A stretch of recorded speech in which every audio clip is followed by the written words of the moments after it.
two, one. Roll the footage.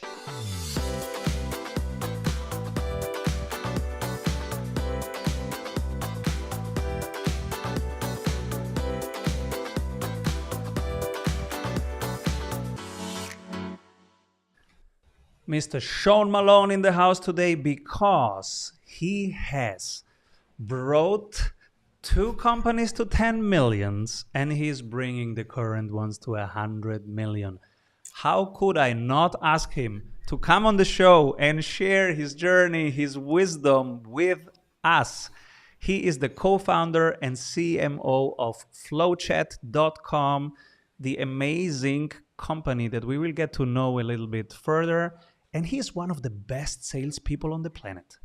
He just casually has a talk time of around 28%. And if you know something about sales, you know that that is the master class because it's the hardest thing to do and it's the one with the highest win rates. So, welcome everyone, Sean Malone.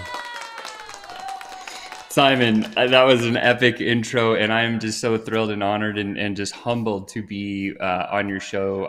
What you do, how you help businesses transform into the next level of things is truly remarkable, and you're somebody that absolutely inspires me. So I'm grateful to be here. Thank you. I really love what you're doing, and I love you as a human being. So I'm happy that you're here, and the audience will learn a ton. Now, also, the timing is good because after so many successes, you almost never take time to celebrate your successes. You just go to the next success, and next success, and next success. But right now, on your wall, for people just listening, behind him on the wall, there is something beautiful. Tell us about that. So that's with our organization, we have a 6-figure club, a 7-figure club, and then an 8-figure club. If you use our software to reach those levels, we reward you by sending out a really cool award, and we publicize it, and we publish and talk about your success. And I think one of the things that most entrepreneurs struggle with is when they personally hit a record or an achievement, most of them don't take the time to celebrate. And case in point, our software business actually did multiple millions in its first year, and then multiple millions in its second year and its third year. Now we're into our fourth year, and we never took a minute to give ourselves our own award and to celebrate that. And I think it was a couple of years ago, I was watching Elon Musk right when he launched SpaceX, and he hit like some massive milestone, and he was getting an interview, and they asked him that question. They're like, how much time do you take to celebrate hitting this massive achievement? And he goes, 5 minutes or less. And he was like a robot when he said the answer. And that, for whatever reason, because I think Elon, what he's doing is pretty remarkable, like stuck with me. And was like, don't celebrate, just keep going to the next thing. And I think if we do that, we get to a place where we kind of self-destruct. So, And most listeners right now, including myself, we don't celebrate enough. So thank you for sharing that, and thank you for sure. breaking the pattern. You're starting to celebrate it. And Yeah. so tell us about FlowChat. Or should we do it the other way around? Let's start with the first company that you brought to 10 million, then the second one, and then we talk about your current one. Let's go. What was Yeah. the first 10 million journey? Yeah, so the first 10 million journey really came after I had kind of cut my teeth. Like anything, my vocation or my superpower, I know that's one of the questions that we were going to talk about today, is what I would say is communication. And there was a specific time in my life where I realized that communication was going to become my superpower, and that really started my journey. So when I came out of college, I asked my dad one question. I said, "How do I make a boatload of money?" Because that's what I wanted to do. And he said, "You have 3 choices." And I was excited because I always did good on multiple choice tests in school. And he said, "Number one, are you a CEO?" And I was 21 at the time, and I didn't even know what those letters meant. So I was like, "No, Dad, I don't even know what that is." He's like, "Okay, no problem. Are you an entertainer?" And I was like, "Well, I don't sing or dance super well, so no, I'm not an entertainer." And then he goes, "Well, you better go learn sales." I said, "Okay, great." So then I found a sales job selling, I was a manufacturer's rep. So I sold for like 15 different companies across a bunch of different industries. And I walked into my job the first day. My boss, Tim, gives me this book of all these manufacturing companies with phone numbers. And he says, go make some calls, set appointments, and then go sell them some stuff. I was like, okay, that's a very simple path. Let's go try this.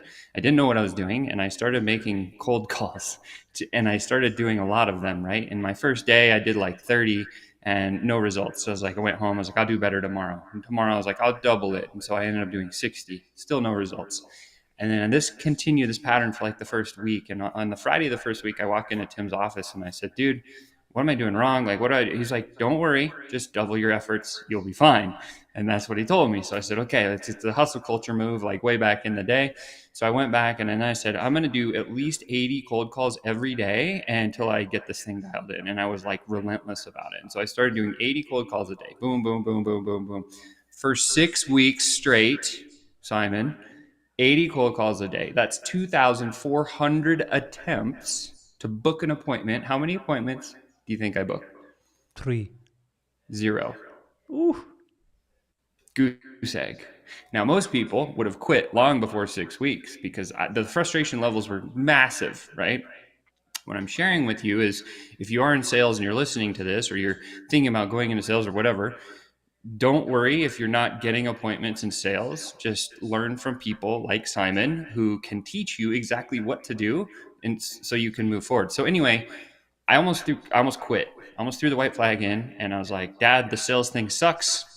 And he says, don't quit, go to the library and read a book. Great advice. So I go to the library and I pick up a Tom Hopkins How to Master the Art of Selling Stuff book. And I start reading through it and I was like, oh my God, there's a formula. Like I can do that. So I went back the next day with my little line of trying to set this appointment with this person, called the first person, totally butchered that call. So I hung up. Like by this time I was like, big armor, didn't matter. They said no to me.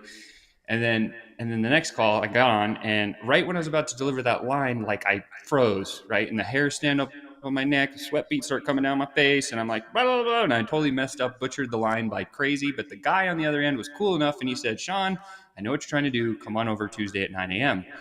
And I was like, oh my God, that moment changed everything for me because like the just the energy shot through my veins. I was like, oh, I did it. Like I actually did it, right? Like that success. And I was trying to keep it cool on the phone, and eventually I got off the phone and like I put it down. I was jumping around my office, and Tim walks around and he goes, "Did you close the deal?" And I was like, "No, I just set my first appointment." And he was like, "Oh, get out of here!" But something really, really changed in me that day. And I thought to myself, look, like if I can do this once, I can do it 10 times. If I can do it 10, 100, 100, 1,000, and then I could win. And so I became a maniac at studying sales, and I chose that day to my superpower to become communication and through the vocation of high ticket sales and then what we call the lost art of prospecting. And so those are the two things that moment spurred me to go in the direction of binge learning everything I could from the best of the best of the best that taught sales and did all this thing. I went through 40 different selling systems and I tried like all this other stuff. 40. Yeah, tons of them, right? Like that's where all the books are. Like this shelf right up here, this whole top row is all sales books, right? So it's like just tons of them, right? And so like I'm a nut when it comes to that. Like I got obsessed. And so what I'm sharing with you is sales is a learned skill. I sucked at it first, probably sucked worse than you listening to this. Like I was the worst. And now I got really good at it and I started closing a bunch of deals. And then I was like, whoa, that works. And then I got a little bit hungry to buy my own company. Now I was a young kid making a lot of money and I thought I saw these two business owners of this electronics company. I'd help them take their company from 3 million to 38 million in 9 months through my sales efforts. So I closed a bunch of deals for them. And then I saw them going to the bank and getting these big loans, and they were like 10 years older than me. And I thought, well, man, I can run circles around those guys. Like, I'll just go do it myself. And so I found this electronics manufacturing company in Las Vegas and I cashed in all of my stuff and I invested almost $500,000 at the time. It's like 450,000. And I purchased 43% of an electronics manufacturing company that served government clients building electronics. So if you think of like the people on the front lines, they have those communication packs that have all the walkie talkies and all the electronics. I used to build all the electronics that would go in and power those things for the military and those types of people. So Raytheon was my client, Boeing, TRW Lucas, Martin Marietta, L3, Lockheed, all these guys were kind of the clients that I would sell to. And that's where I got really good at like business to government selling. And I would do like a $5 million deal over 60 years, 60 or sorry, like a $60 million deal over 5 years, or like multiple $1 million deals. And so that was the first company that I was able to grow. But when I moved there to Vegas, there was only 7 people in the organization, and I had one business partner. We were doing 250,000 a year in revenue, and I took about 3 to 5 months to learn how the operation worked, and then I went on a sales tear. And in that period of time, I took that company. It took about 3.5 years to go from 250,000 a year to 8.5 million a year, and then we locked one How big did you do deal. that? Great question. So, street hustle, right? So I took all the sales skills that I had, the prospecting skills, and I set up a system with myself. And back in the old days, it was, I didn't even know what a spreadsheet was back then. It was like I had a box of cards with prospects, and I had them by alphabetical order, and I had this like full on like prospecting system. And then I would just focus on 2 hours a day. I set appointments. Boom, that's it. And then for 4 hours a day, I would actually go to these appointments so I was spending 6 hours a day selling stuff, and then I would come back and I spend another probably like 4 to 6 hours running operations and managing other like operational stuff. So it was a lot of work. Don't get me wrong. If anyone's trying to go to $10 million, like be prepared. It's a journey. And there's moments of highlights, and then there's moments of lowlights in the journey. But all I would do is I would set appointments, and I would go and I would use my selling systems. And then with that business, we would do what we call a first article. So I would sell them into, hey, let's just do one and see if we can build it better than who you had before or different. And if it's more economical, then we'll move forward. So I would do this first article. We'd build that first one, and they would pay for it. And then we would go in, and then I would lock up a big contract. And I just did that over and over and over, like rinse and repeat, until we got to, the big numbers. And then what happened 4 years later, after I'd started that journey, I was on a sales in California. I went to California. I was working with L3 Communications. We were designing this laser guidance missile detection system that would go on the top of a Raytheon tank that would like watch and it would shoot missiles out of the sky. It was crazy cool stuff. And I didn't know any of that. Like I was just surrounded by really smart engineers who designed and built that stuff. And I would like sell the actual electronic piece of it. And it was like I was there for 2 weeks, and my business partner called me. I had like 12 people in the room, and I was closing this deal. It was awesome. And my business partner calls me in the middle of this conversation. He's like, get back, emergency, like the building's burning down. I was like, oh my God. So I end the meeting, fly back to Vegas, and I walk in and nothing's wrong. I'm like, what is happening? And so I look around, and then there's this dude wearing a suit walking around our facility. And my rule was no suits in the building. I'm not a suit guy, right? And so I walked to my business partner, and I was like, who's the suit? He says, come in my office. Go into his office. We sit down. Next thing, he says, Sean, while you were gone in the last week and a half, I sold the business to the suit. And I go, Tony, how'd you do that? He goes, I said, I own 47% of this business, and you didn't even consult me. He's like, Sean, I own 53%, and that's the way it works. Lesson 2, always own 50% or more of whatever business you own if you're going to do it, right? That was a hard lesson for me, but that was the first one that we actually clipped over 10 million in a single year. It was that next year that we did that, because I ended up having to work with the organization that he sold it to integrate all of their leaders, managers, teach them how to do the quotation process. It was annoying because like I was running at light speed, and now I had to go back to like kindergarten and teach all these guys how to like do the thing. And That's so the that was first frustrating. 10 million journey. Before we go to the second 10 million journey and then to the 100 million journey, what you asked your father, how do I do a boatload of money? What was your vision? What would you have done with that money? Why was money important? Yeah, great question. So money has always been important to me because like growing up, I'm very privileged. I feel very privileged. I feel like my parents gave us everything. And like, as I got older, I recognized that they sacrificed everything they did for us, my sister and I. And I wanted to be able to give back to them, and I want to be able to take care of them. And I think like that's what family is a big value of mine.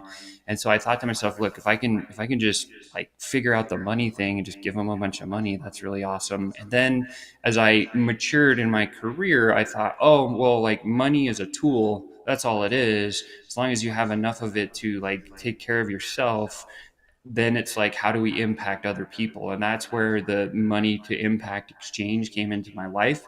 And I thought to myself, look, if I could start making a lot of money, then yes, we're going to have all the lush and nice stuff that everybody talks about and wants. But then at the same time, it's how do we give back? How do we make more impact? How do we make a ding in the universe like Steve Jobs talks about? And for us, through after the electronics company, we moved into. And there's a big long story I could tell you about how water is so important to me and my wife. And but I'll skip to the end. And we started using percentage of our profits to fund clean water drinking wells in third world countries. The reason was because a lot of these villages and these third world countries don't have like the women of the household walk like 7 to 15 miles a day just to get water. Like that was not acceptable to me. And what I looked at is the macroeconomics, and it's going to take $20 billion to cure, like not having clean drinking water. And I thought, well, shoot, 20 billion is something that can be achieved in a lifetime. I don't know if I can do that on my own, but I know that all my business partners, colleagues, cohorts, people that I work with, together we could create $20 billion and just eradicate like clean water issues off the planet. And I thought like that's something that we can all rally behind. And Whoa, I feel like in the coolest Netflix episode, we just went through the first 10 million journey, then you come back, he sold the company, so now you start the next 10 million journey after one word from our sponsors. What if your business would run well even when you are on vacation? Discover how 1,600 business owners have regained their freedom using the Strategy Sprints blueprints. How they enjoy living their dream and watching their business scale. Get the exact checklists they use to go from stressed to fulfilled using the Strategy Sprints method. Order your copy of Strategy Sprints 12 Ways to Accelerate Growth for an Agile Business on Amazon today. And if you love it, leave us a review. For more information, head over to strategysprints.com.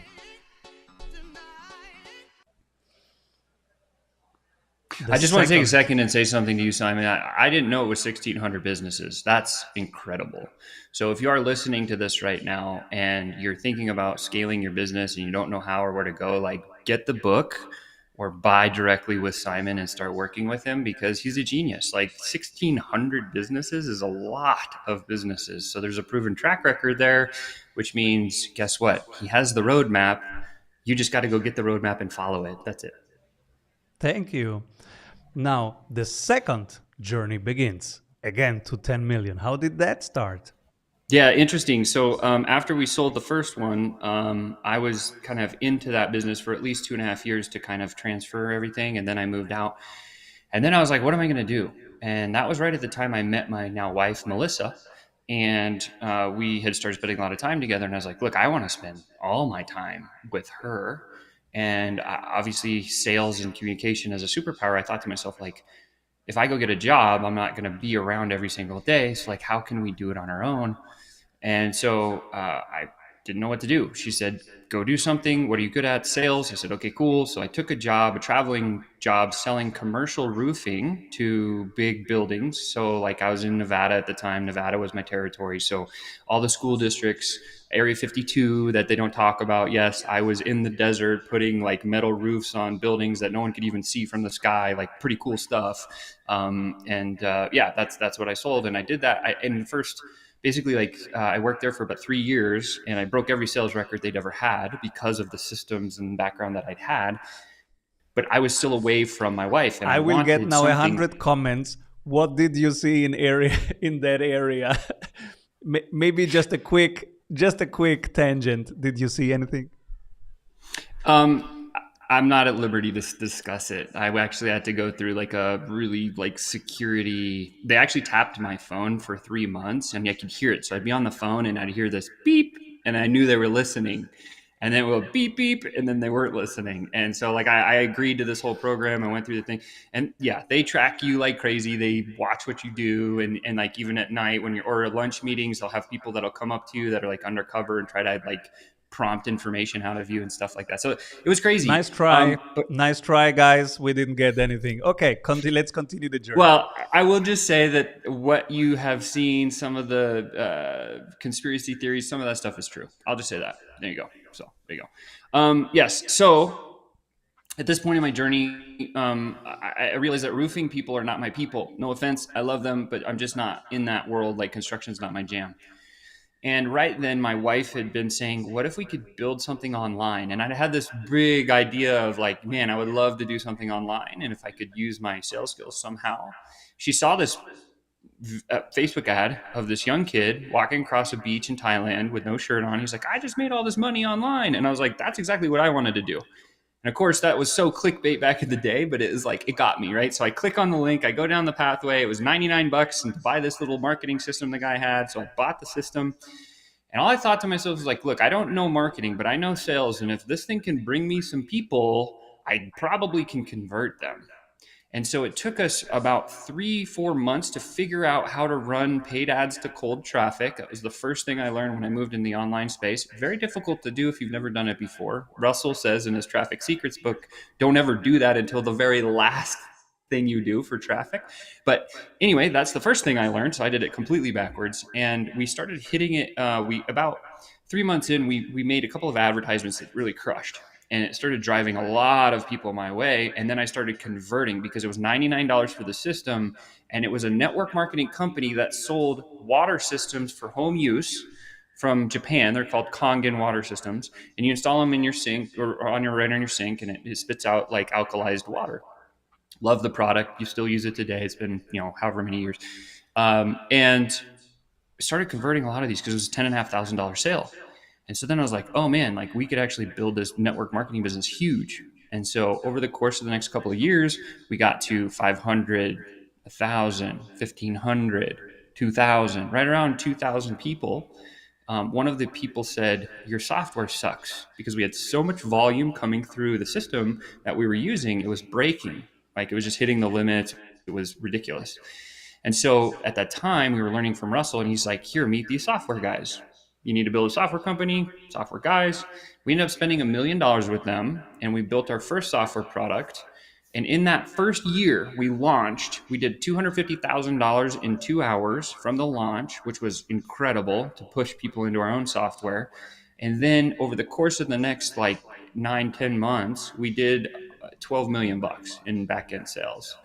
And it was just because we built a very robust software platform that allowed these new people that were trying to get online from offline. That was the goal, the target of here's how you run paid ads to cold traffic. And if you learn to run the ads, the system will do pretty much everything else for you.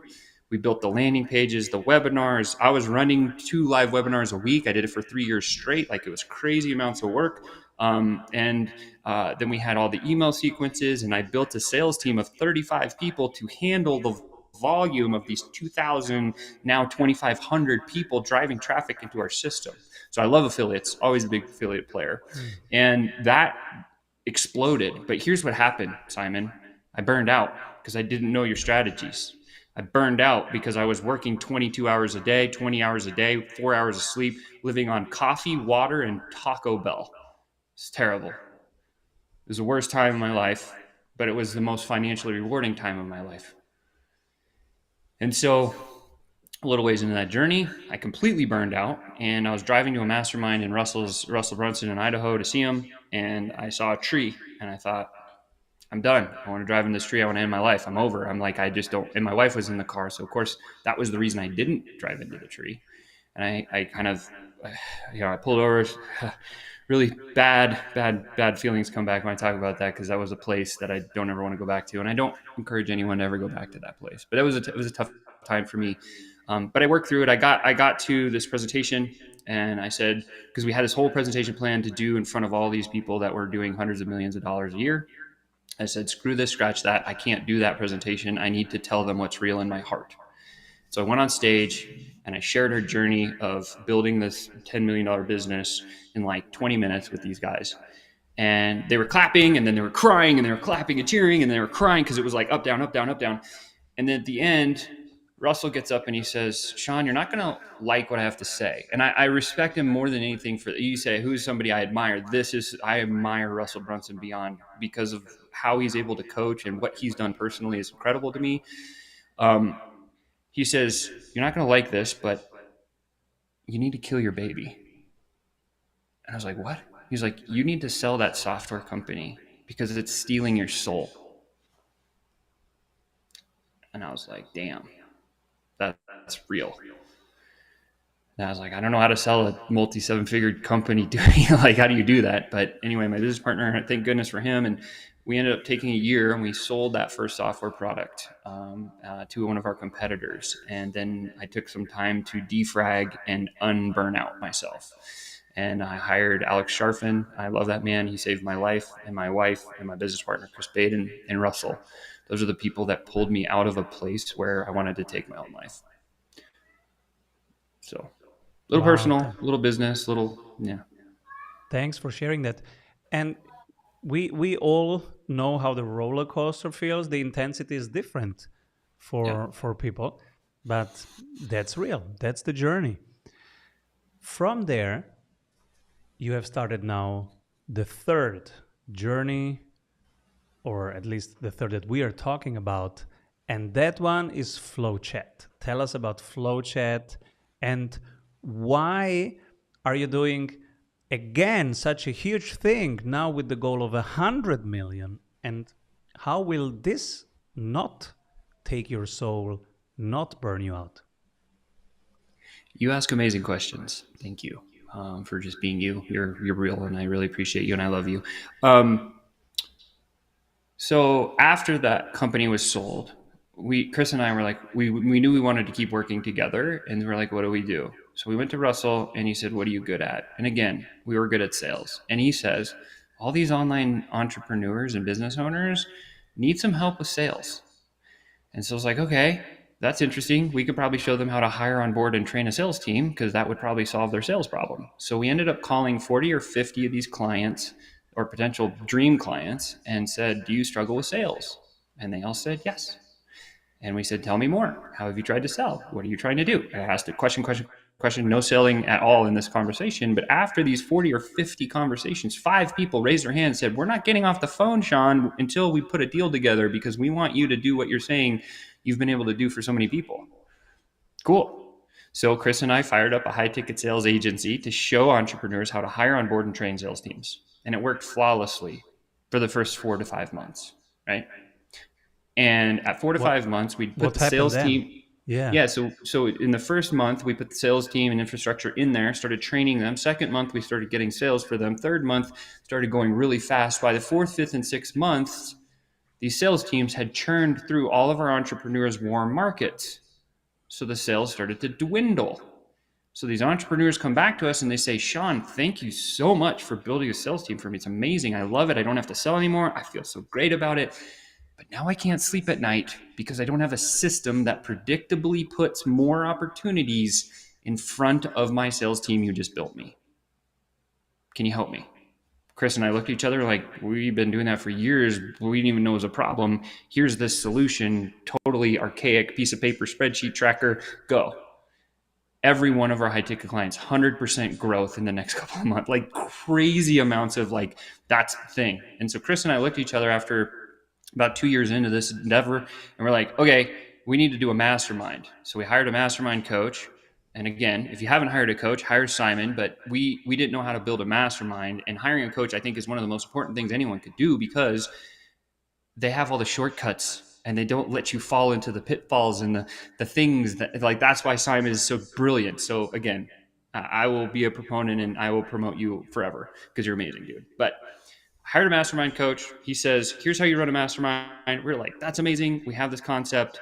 And we started doing a $25,000 a year mastermind where we put 3 months intensive. Here's the system that you put in your business. Here's how you hire the VA to run the thing for you when you got it in place. And then 9 months after that of advanced sales coaching to close all the deals off the back end the system produced. We had dozens and dozens and dozens of businesses come through this mastermind, and we had 83% of the businesses have had and continue to have the biggest success rates they've ever had using this system. So 2 years into this endeavor, one of our clients says, "Y'all need a software company." We're like, huh, interesting idea. Our messaging ran into our CTO's messaging. Got on the phone with him. "What do you do?" "I built this cool tech back in 2017. You kind of had to be like a nerd to be able to run it like a super engineer. And we're like, "Yeah, it's cool tech." But he's like, "But I have no clients. What do you guys do?" "Oh, we have hundreds and hundreds of clients, but we don't have a software." And that said, why don't we merge, acquire, got all the IP together, redressed the system, and then relaunched it in 2020 as FlowChat. And it exploded. All of our mastermind clients did, "Yes, I want in." They got started going in, and they started having huge results. And FlowChat is built off really three principles. So simple. Number one is this idea that the internet itself is a giant bucket of leads. Doesn't matter where you go, specifically social media, just one big bucket of leads. Our job is not to create clients. Our job is to go find the clients where they are and then put hooks in front of them to pull them in our direction. That's what we do. So FlowChat has this ability to import universally from anywhere on any social media platform. That's principle number one. One click, you can grab a whole Facebook group as an example. Second principle is this idea of pipeline view. You're probably familiar with a spreadsheet or a Trello board, Kanban type system. We built the very first one for DM messaging for personal profiles. And when we built it and launched it, every one of our competitors copied us. Gives me validation. It's the right thing to do. And then thirdly, if you've ever done organic outreach without having to do paid ads, SEO, PPC, or any of that other stuff, and you're using organic methodology and using the DMs, you need to have some sort of reporting because otherwise you get stuck. We've done this for years. We got stuck all the time. It's very difficult to pull good reports and figure out the metrics in order to optimize organic messaging. And it's DM only, no emails, no calls, just DM? So we are the DM specialists. We do internally have the ability to do email and SMS, but if we go down that path, then we start competing with the ClickFunnels and the Go High Levels and the Salesforces and the HubSpots of the world. We're not in that boat. We're a sales tech that would sit in front of any CRM that's out there. Perfect. And that is now snowballing. It's in behind you. We see the results. You are sending these amazing congratulations. Thank you. Gifts to all your clients when they hit specific milestones. What are the milestones? Where are you sending them to? Yeah. So 6 figures, when you do your first 6 figures through one of our, what we call a FlowChat pipeline. It's just like, if you think about what is a pipeline, it's a conversational flow of sales steps to get somebody to take the desired result that you want. That's it. And so when you use one of these things to get the result of hitting 6 figures is the first award we get sent out. 7 figures is the next one. And then we have an 8-figure club as well. And then when we start bringing on live events, there's going to be all kinds of perks that those guys get. And so the idea is to publicize, the fact that the software can support the accelerated growth of pretty much any B2B business that's out there that uses social anyway. Yeah. Who should come into your programs, into your world? Yeah.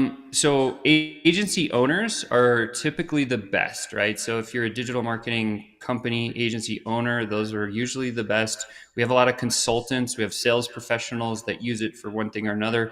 We have service-based businesses that crush with it. We've helped gym owners to bring new clients into their buildings. So we have done some B2C stuff, but it's really more, it's the kind of the B2B mechanism for like online business. So anybody who's trying to, book a bunch of phone calls or sales calls with potential prospects or grow a community or a tribe, this becomes a very valuable tool for them. Yeah. Flowchat.com, everyone, Sean Malone. And what's the best way to reach out to you? Yeah, so there's a unique link that I'll share with you that will be right below that you can actually book a call directly with our team. That's the first way to do it. Otherwise, you can go check out what flowchat.com is on the website. If you do decide to book a call and come learn, because we'll give you a free strategy session, just make sure that you write Simon sent you our way, because obviously we want to take care of him. But yeah, and then if you want to find me personally, you can find me on any of the major socials. Just look for the Sean Malone or It's Sean Malone. Yeah. I'll be there. So One thing that's still open is you wanted to make a boatload of money, you did it. You wanted to not burn out again. What are you doing to not burn out again? yeah, so going back to what my coaches told me, and I think the biggest lesson for me was you need to set parameters. And how I learned this was interesting.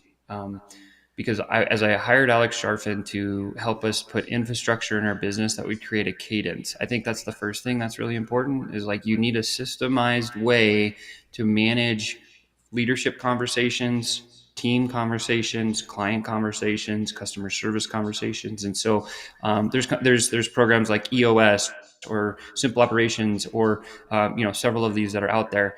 And so we looked at a lot of them. We ended up investing in the Sharfin method, sharfin.com, but it's now Simple Operations. And he taught us the infrastructure, which is cool. But the first meeting I had with him was the kind of turning point in my life. He says to me this, as we sit down, and he goes, Sean, what's important to you? And I said, my wife, number one important thing in my world, like that's it. And then he says, open your calendar and prove it to me. I love that. I do that also with clients. I love that. If it's a priority, it's in your calendar. If not, you are bullshitting yourself. So you ask, how do I not burn out anymore?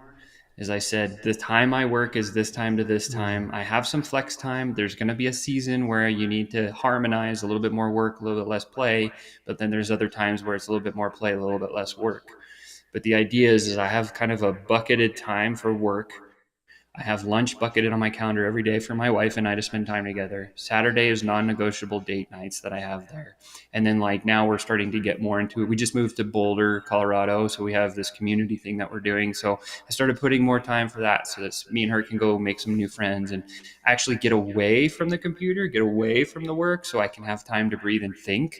Because I think a lot of entrepreneurs that are in the hustle and the grind don't give themselves space, right? And I was actually just speaking with Satish Verma, who's the CEO of the Think and Grow Rich Institute for the last 30 years. Dude is amazing. Booked a call with him through our system. Incredible. Where I didn't do any of it. I just jumped on the call and I was like, oh my God, Satish, you're amazing. And he basically said, if you can create emotional independence, you're free. And I was like, whoa, that's like some philosophical stuff. That's crazy deep. So we went into a little bit and he said, what you need is every single person that does any type of business needs room to think, needs space, time, quietness, right? That's why he's always talking about meditations and all these other things. And so that's, I think, the other part of the process for me is I follow Hal Elrod's Miracle Morning. So I give myself time to think and I give myself quiet time in my head. Because what Satish told me was the most busiest people in the world are the people that are most at peace with themselves, typically. That is so true. And so it's parameters. You give yourself form and boundaries and you decide what they are and you put them in the calendar. And the second thing is creating space inside of you. It can be morning time, can be a practice like meditation, but you create also the space and you cultivate that space and you take that seriously, thinking time, because that's the CEO job number one, thinking, right? And one of the things that I was just so blown away the first time we ever had a conversation, Simon, and it was just, I asked you what you were doing and you're like, I'm good. I'm actually focused on YouTube right now. And I was like, what do you mean? Like you're running this mega empire. Like, how do you have that time and space? You're like, I have systems, I have team. I do it all. Like I follow my strategy sprints method. I do everything I teach my clients. I was like, damn. And then I got the book. So yeah, like I was very impressed, inspired by you. So Sean Malone, everybody, flowchat.com. He is the coolest chap. You have now experienced it. That's why I wanted him here. And I want him soon back to learn more about what's happening because this guy, in 3 months, he will have amazing experiences again. So we will all subscribe to whatever we can find out there. We will put the links in the show notes, but we will find Sean Malone and Flowchat on every socials and follow you. Thank you for being on the show. And I'm glad that we have our ongoing conversations. So see you soon, Sean. yeah, thank you, Simon. You're amazing. Keep it up.